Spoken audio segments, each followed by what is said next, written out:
Hello, I'm Alyssa, and today I'm showing you my very belated February 2019 favorites. I'm sorry this took so long, but I had to get back into my groove. If you're new to my channel and haven't seen my favorites before, that's where I list my favorite books, movies, TV shows, and games of the month, or the past month. I do put timestamps in the description box down below in case you want to jump around if you're not interested in, say, books or games, etc. So, let's get started. The first book I loved in February, and the only book that I really read, was Battle Angel Alita by Yukito Koshiro. I love this manga, and the film is also included in this month's favorites, by the way.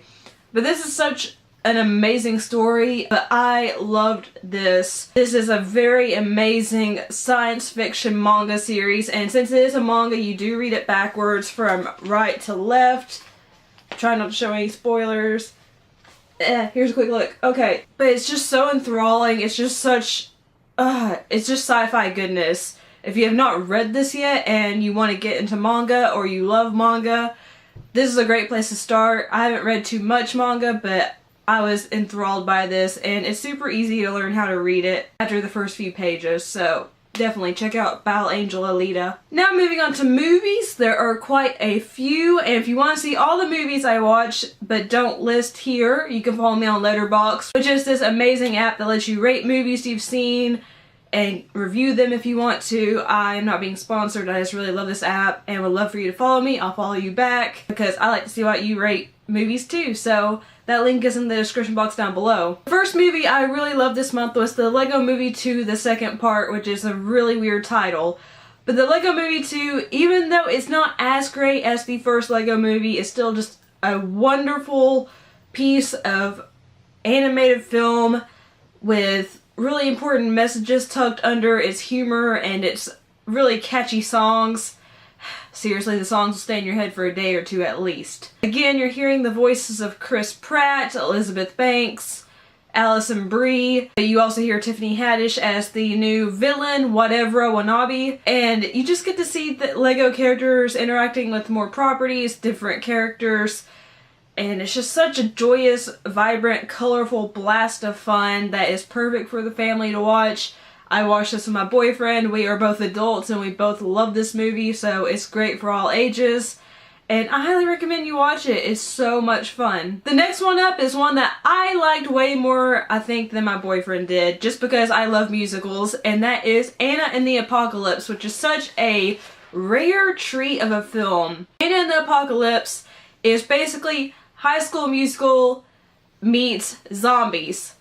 You follow, of course, the title character Anna, and she's just going through her life, and one day zombies start appearing, and you just see her and her friend group navigating high school life, and then all of a sudden zombies are thrown into the mix, and it's so full of so many amazing songs. My personal favorite is Hollywood Ending. I sang that a lot. I continue to sing it a lot and listen to it a lot because it's so catchy. It is also Scottish, I believe. If I'm wrong, oops. It's so weird. It sounds so weird, but when you watch it, it works so well. They choreograph the songs with the zombie slaying and the zombie happenings and the emotional moments perfectly. And if you love musicals, if you love zombie films, watch Anna and the Apocalypse. Not enough people are talking about it. The next movie up is Wolf Children, the latest Mamoru Hosoda film that I have watched, and I think this is my second favorite of his after Summer Wars. This is a very moving, emotional film. It follows these two children, Yuki and Ame, as they grow up. They are half wolf, half human. Their father was a wolf, their mother is a human. Something happened to their father, so they have grown up with their single mother who is trying to raise her half-wolf, half-human children, and you see her struggle and succeed. It is just a wonderful anime film about family, and it's so beautifully animated. I definitely cried while watching this, and I did feel a connection to Yuki and Ame, and if you haven't seen this, you love anime, or you want to get into anime, then definitely check out Wolf Children. It is a masterpiece. Now, speaking of Alita Battle Angel, which they switched the title from the manga, I love this movie. We saw this on Valentine's Day, and it was the perfect Valentine's Day movie for me. It's science fiction, it's action, it's got heart, it's got drama, it's just got so much. The critics bash this movie, but the audience seems to love it, including me. but it is very faithful to the manga and to the previous anime film that came out. Rosa Salazar was perfection as Alita. I also loved Christoph Waltz, Jennifer Connelly, and Mahershala Ali in their roles. There were some really cool action scenes. I loved seeing Alita become this badass and seeing the story, even though I knew what was going to happen, seeing it unfold. It was just wonderful. I even enjoyed the romance, which a lot of people complained about, but I didn't find an issue with it. It's definitely a movie you should watch if you're into science fiction, cyberpunk kind of things. But it's so well done. Robert Rodriguez hit it out of the park with the direction, and coupled with James Cameron's visual effects techniques and his script that Robert Rodriguez reworked to be more Robert Rodriguez but still James Cameron, this is definitely a winner. The next one was one that's pleasantly surprised me because I don't like sports films, but this is Fighting with My Family. Even though it is very much centered on wrestling, you also get a really good look at this family. And this, of course, follows the trajectory of WWE star Paige. And it shows how she began wrestling, how her and her brother were this tag team, how they both auditioned to be in the WWE, but only Paige was chosen. So this is very much a biopic about Paige, but all of her family members were so likable. You understood what they were going through. Nick Frost, Lena Headey, and Jack Lowden did a great job portraying them. I loved Florence Pugh as Paige. And this movie had a lot of heart, a lot of humor. There were a couple of emotional moments, and you do see Dwayne Johnson in this movie because he produced it, and he has a pretty sizable cameo, but he was enjoyable. It was fun to see him interact with this family and them geeking out over him. It was just a wonderful treat, and I definitely recommend you watch this, even if you don't like sports movies or movies about wrestling. Check out Fighting with My Family. Also, it was directed by Stephen Merchant, who created The British Office, and he did a few other projects. He's been a voice actor in the Assassin's Creed games. Amazing first feature film directorial debut from him. That was a mouthful. The next movie is Green Book, which won the Best Picture Oscar this year.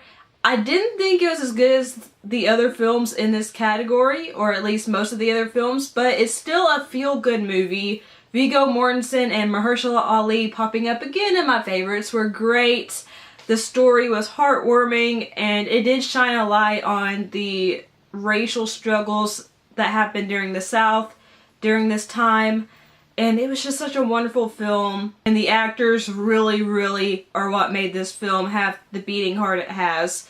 So I do recommend watching this. Again, I don't think it was totally deserving of the Oscar, but I'm not going to complain too much about it because it was such a good film. And the last movie I want to talk about is Instant Family. Again, I went into this knowing I'd probably like it, but I didn't expect to love it. And that's because I had a biased view of the director Sean Anders. He directed both of the Daddy's Home movies and several other comedies. I'm not a comedy fan, but Instant Family, even though it has several comedic moments, also has a lot of heart and emotional moments. I cried watching this. Rose Byrne and Mark Wahlberg work great together as a couple who adopt 3 children, one whom is a teenager, and they have never raised children before, so they're just thrown into this in the deep end, and they have to figure out how to be parents and how to deal with these kids who went through so much horrific things in their childhoods, and how the teenage daughter had to basically raise her 2 younger siblings, and they're all navigating how to be a family, and it's just wonderful. And definitely watch it. Now for the TV shows, first up is Erased, the anime series. I know there is a live action adaptation on Netflix, but I have not watched that, and I am afraid to watch that because the anime was so wonderful. Erased follows a man named Satoru. He is about 27, I think. And he has this ability called Revival, where he can travel back in time after a terrible accident happens, and he can try to change it. But one day, after something horrific happens, which I won't reveal, and don't look up this description of this show because if you do, it will spoil what happens. He travels back in time to when he was 11 years old, and he has to try to stop the murder of one of his classmates, and also try to lead things in a direction so that the event that sent him back in time in the first place never happens. It sounds confusing, but it works really well in this anime. A lot of tough topics are dealt with. Some could be hard to stomach. There's a lot that goes on in this anime. It's only 12 episodes long. Each episode is about 25 minutes long. I finished this in 2 or 3 days. It was so captivating. I love the story. I love the science fiction element of it. I also love the heartfelt moments. It's very well done. It's on Hulu right now to stream. It's probably on Crunchyroll as well. But I highly recommend you watch this. Even if you don't watch anime a lot, which I hadn't previously to this, you will get sucked into this story. The English dub is excellent. If you want to watch the sub version, you can. It's up to you, but I will say the English dub is excellent. It does not detract from the anime at all like it does in some other anime series. So, you are safe to watch this if you don't like reading subtitles, but please check out Erased. Not enough people know about this or talk about this, but it's so wonderful. Next up is Titans, which this actually really surprised me. I didn't expect it to be as dark as it is, but I loved it for that.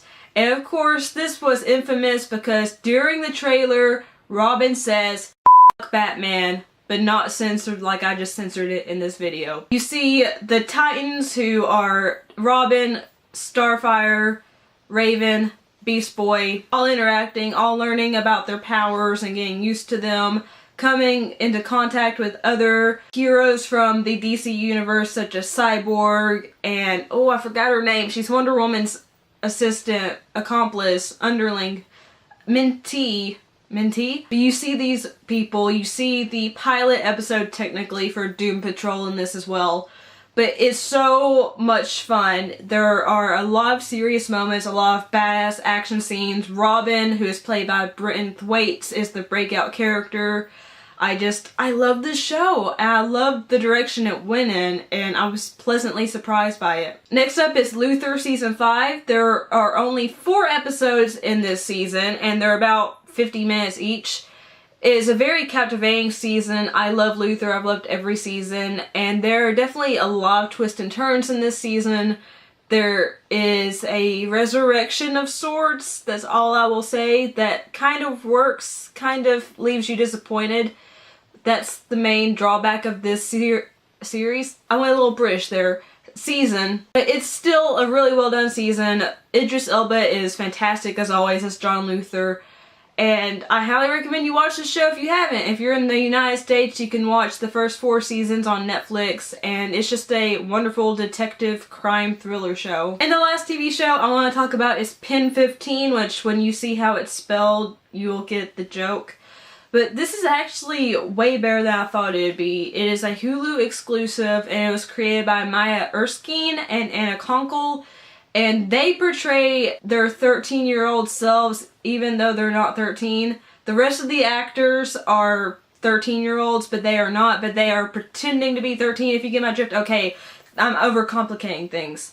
But it just deals with what you go through in middle school, and it is painfully funny.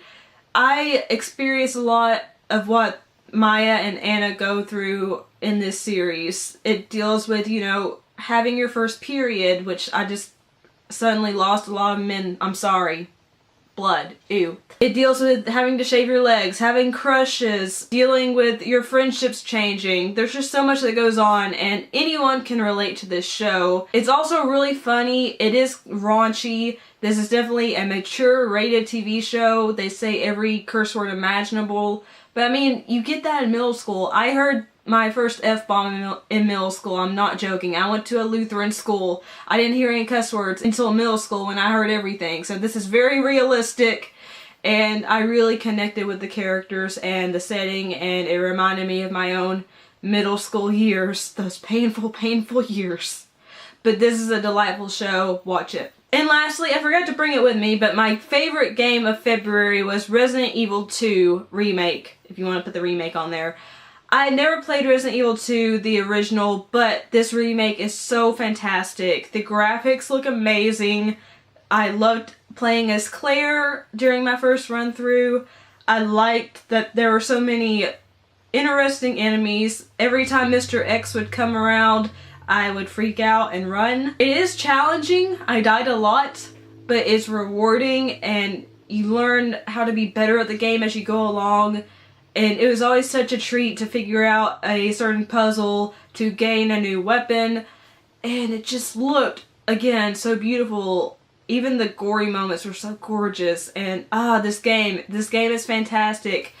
If you like survival horror games, and I mean survival horror games, this is what this is, and you want a challenge, pick up Resident Evil 2 Remake. It is so good. I cannot wait to play Leon's side of the story. So those are my February 2019 favorites. I am, again, so sorry that this is so late, but please forgive me. I hope you enjoyed it. If you did, leave a like. Let me know down below what you loved in February in the comment box, or March, or whatever. If you like this video, please share it because that helps my channel grow and helps me with the algorithm, YouTube's algorithm that likes to mess things up a little bit. And if you're new here but you like what you've seen and heard, hit the subscribe button. And even if you aren't new but you haven't hit the notification bell yet, please do. That should alert you whenever I upload a video, and again helps me with the algorithm. Also, if you'd like to follow me on social media sites, those are all listed in the description box down below. I love you guys. Thank you so much for watching. Bye!